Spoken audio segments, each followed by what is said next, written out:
Bismillahirrohmanirrohim. Assalamualaikum warahmatullahi wabarakatuh. Hai mahasiswa manajemen dan akuntansi serta calon akuntan. Kesempatan ini kita akan lanjutkan belajar jurnal dasar akuntansi part 2. Semoga masih ingat ya rumus mudahnya. Pada prakteknya, hingga kini banyak perusahaan yang menggunakan software accounting yang terstandar, di mana transaksi seperti kas, bank, piutang, utang, dan beberapa lainnya menggunakan fitur modul, di mana tanpa melalui jurnal umum. Namun, pada akhirnya pemahaman akan jurnal dasar akuntansi sangatlah penting, mengingat ketika terjadi kasus khusus seperti penyesuaian, koreksi, atau lainnya, maka masih banyak yang melalui proses penjurnalan. Di part 2 ini kita masih belajar jurnal untuk aset dan utang ya, dengan modifikasi transaksi. Sebelum masuk ke contoh selanjutnya, sebaiknya kita refresh dulu ya rumusnya, yaitu jika aset bertambah, maka posisi jurnalnya adalah debit. Jika aset berkurang, maka posisi jurnalnya adalah kredit. Nah, jika utang yang bertambah, maka posisi jurnalnya adalah kredit. Jika utang berkurang, maka posisinya debit. Ini kebalikan dari yang aset. Sampai di sini masih ingat ya rumusnya? Oke, jika masih ingat dan paham posisi rumusnya, kita akan mulai dengan contoh transaksi perusahaan ya. Nah, ini contoh 3, ini adalah lanjutan dari yang part pertama. Di situ ada PT ABC membayar utang jangka panjang sebesar 500 juta secara cash atau transfer bank. Maka kondisinya liabilitas PT ABC atau utang jangka panjang itu berkurang dan aset lancar PT ABC setara kas atau bank itu berkurang. Kita kembali lihat rumus jurnalnya, yaitu untuk neraca jika aset bertambah tadi maka debit. Nah, jika aset berkurang maka posisinya kredit. Sebaliknya, jika utang bertambah maka posisinya kredit, jika utang berkurang maka posisinya debit. Oleh karena itu, jika liabilitas PT ABC utang jangka panjang berkurang, maka posisinya debit jurnalnya ya. Nah, jika aset lancar PT ABC setara kas dan bank itu berkurang, maka posisinya kredit. Sehingga jurnalnya untuk soal nomor 3 yaitu utang jangka panjang debit sebesar 500 juta dan setara kas atau bank, posisinya aset itu adalah di kredit sebesar 500 juta. Ini adalah neraca perusahaan ya, ini dari neraca di part 1 di contoh 2. Kenapa sejak awal kami memperlihatkan neraca? Karena neraca ini adalah salah satu produk dari laporan keuangan yang merupakan proses akhir proses akuntansi. Oleh sebab itu semua harus paham dulu bentuk dari neraca atau salah satu bagian dari laporan keuangan untuk memudahkan memahami dalam proses penjurnalan.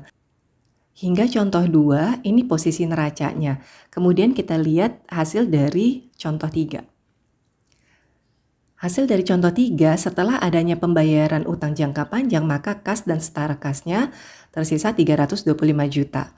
Ya, kemudian utang jangka panjangnya yang semula 4,5 miliar menjadi sisanya 4 miliar. Total asetnya sama dengan total liabilitas ditambah ekuitas ya, sejumlah 14 miliar. Sampai di sini gimana? Kalau semudah ini rasanya nyesel ya kalau sampai nggak bisa penjurnalan. Kita akan lanjut ke contoh transaksi lainnya ya, yuk. Yang ini contoh 4 ya, PT ABC menerima pelunasan dari customer atas penjualan secara kredit yang terjadi pada periode sebelumnya senilai 800 juta.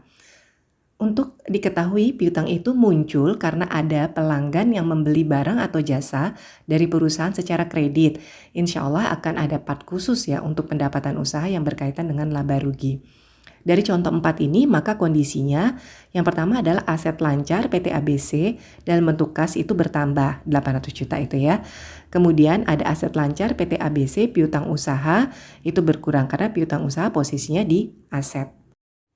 Ini kami nggak pernah bosan-bosan ya menjelaskan rumusnya untuk memahami lebih dalam ya. Jadi rumusnya jika aset bertambah maka posisi debit ya. Jika aset perusahaan berkurang maka posisinya kredit. Sebaliknya jika utang yang bertambah maka posisi jurnalnya adalah kredit. Jika utang yang berkurang maka posisinya debit. Oleh karena aset lancar PT ABC Kas bertambah, maka posisi jurnalnya debit.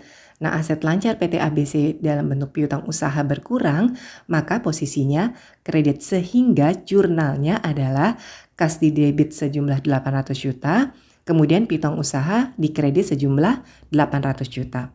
Kita perhatikan neraca PT ABC sampai di contoh 3, ini ya posisinya piutang usaha masih 3 miliar. Kemudian kita akan lihat jika ada contoh 4. Dengan contoh 4, maka kas dan setara kas menjadi 1,125 miliar. Terus kemudian piutang usaha berkurang menjadi 2,2 miliar. Nah, total aset dan liabilitas sama ekuitasnya masih balance ya, sama-sama 14 miliar. Semakin asik kan belajar jurnalnya? Yuk kita lanjut ke contoh 5 ya. Di sini PT ABC sewa mesin seharga 450 juta secara tunai untuk penggunaan selama 3 tahun.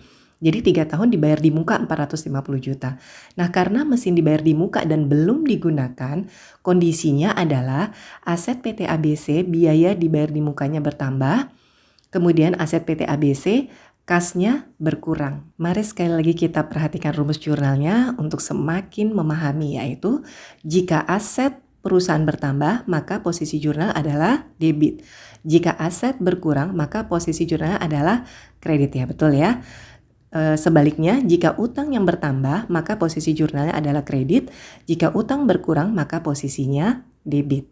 Oleh karena PT ABC asetnya biaya dibayar di muka bertambah, maka posisinya debit. Terus kemudian aset PT ABC kasnya berkurang, maka posisinya kredit. Sehingga jurnalnya biaya dibayar di muka 450 juta itu adalah debit, kemudian kasnya 450 juta posisinya kredit. Gampang kan?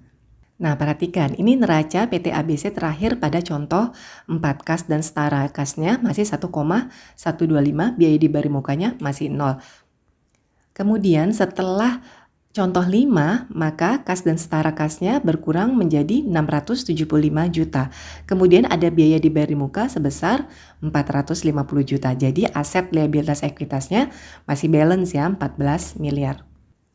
Seperti yang sudah dijelaskan di awal bahwa biaya dibayar di muka ini asumsinya adalah biaya yang dibayar untuk 3 tahun tapi belum digunakan. Selanjutnya nanti ketika sudah berjalan periode penggunaan mesin, maka biaya sewa ini akan disusutkan untuk dikonversikan dalam bentuk biaya sewa. Sampai di part 2 ini bagaimana? Semakin menyenangkan bukan belajar jurnal akuntansi? Mudah banget dan tidak perlu dihafal, tapi di logika dari posisi laporan keuangan seperti neraca sebagai tujuan akhir dari aktivitas transaksi perusahaan. Jika ada yang ingin ditanyakan atau saran untuk pembahasan selanjutnya, tulis di kolom komentar ya. Dan kesempatan lain kita akan belajar jurnal akuntansi part 3 insya Allah. Terima kasih, semoga bermanfaat.